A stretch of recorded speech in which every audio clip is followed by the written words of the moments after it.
Good morning. It's kind of gross out today, but I need to film now because it's going to rain all weekend. Today I'm talking about writing. If you watch interviews of some of the more famous artists of our lifetime, a similar theme sort of comes up, regardless of the type of art that they make, whether it's music or painting or drawing or copy pasta. A lot of these people will mention something along the lines of like, I don't really plan it out, I just feel it out. And that's what I want to talk about today. It's going to be a shorter video because I sort of have less to say about this. I haven't been thinking about it as long, but I want to do more of these. So we're talking about it anyway, even though I'm tired and I don't know really what I'm talking about. I write a lot of different things. I write articles. If you're my friend, you've probably read them. If you're not my friend, you've probably seen me post about them on my Instagram story. If you're new to this channel, I don't believe it. Leave a comment. But the point is I write a lot. I write articles. I write stand-up comedy sometimes. I write poems, but you didn't hear that from me. I write a lot of different stuff. I want to apply this like sort of don't plan things out. You have to like feel out the art. I want to apply that to writing because I think it is incredibly applicable, even though it might not seem that way. These artists will say something like, I don't really plan the end of my art piece out. I sort of pick something early on and then let the piece reveal itself to me. That's like sort of the key phrase that comes up a lot. I let it reveal itself to me. And this idea that you as an artist are sort of a vessel for something else. And I think that writing can be that way. There are different forms of writing, but writing can absolutely be that way, especially creative writing. There's a guy watching me. Oh my God, that's terrifying. I wonder if he can't hear me. He's in a window. Maybe he's talking to somebody else. Maybe he's not a guy. Maybe that's you, dear viewer. It's not exactly flow state that I'm talking about. You know, that sort of self-help principle of like when you're doing something and it's easy to do it, just being in the zone, I guess. It's something different than that. It's a sort of unconscious writing or semi-conscious writing where you are not even fully aware of what your next word is going to be. When I go to a stand-up show and I'm driving there, I'm walking there, I like to repeat my set to myself. It helps with memorization, but it also, I get in this sort of flow where I know what's coming next, but I haven't fully memorized it, so I don't actually know exactly what's coming next.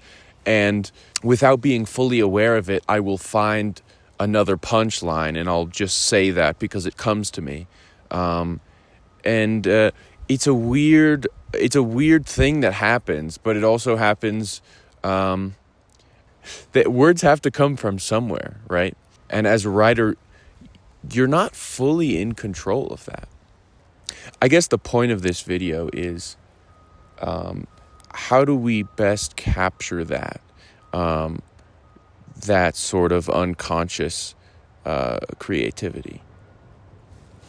There's a great poet, Mary Oliver. I have one of her books, and she talks about this sort of poetic mode of thinking, and I think that's sort of what I'm talking about here. Is like she talks about sort of being attuned to your surroundings, and sort of unconscious writing that I'm talking about is less attuned with your surroundings and more maybe like helpfully depersonalized in a way. I don't know. There's something about writing and just letting it go, and totally being only half aware of what you yourself are putting on the page. One of the first things you're taught as a young writer is how to outline. And outlining is, of course, so important and makes the entire whole writing thing so much easier. But if you get too swept up in like methodical thinking and sort of the system of making writing easier, I think you end up with something that can feel very lifeless and, sort of like ChatGPT wrote it. Screenwriters talk about this all the time of like nothing should feel placed there by the writer. And I think the more that you can separate from your own plans of whatever the book, the script, the essay is about, wherever it goes is going to be much easier to connect to, I think, as for the audience. There's people all around me. I should really film these way earlier in the morning. I think it's even okay if you change the rules halfway through whatever you're writing. If all of a sudden you want to stray and go into a different path, that's fine, as long as it feels organic. I just listened to a great Brian Eno interview, and he talks about art, and art making is a way that adults play, and a way that adults can sort of learn about how they're feeling or thinking about whatever's going on. It should feel like play. When kids play on the playground, they might mix up the rules or invent something new halfway through their game. So you shouldn't be afraid to do that either with whatever you're making. I know it's definitely helped me, hasn't helped me reach an audience, but it has helped me just feel good about what I'm making. But yeah, it's a quick video. This is kind of just what I'm thinking about. I don't have a great conclusion. I just wanted to kind of get out in the woods and film something. If you like these, if these are fun or make sense, or you hate them, tell me. I don't know. Let's make YouTube boring again. Remember when it was just like a guy in a shitty webcam and he was like, remember Fred? I'm trying to be like Fred. I'm trying to be like if Fred was in the woods. Anyways, if you like Fred, subscribe to the channel. The next one I'll do is probably going to be in the desert, hopefully. I think I'm going to spend like a week or two in the desert. Probably do desert things like not drink water, sand. I'll probably do sand. Next video I'm going to do sand.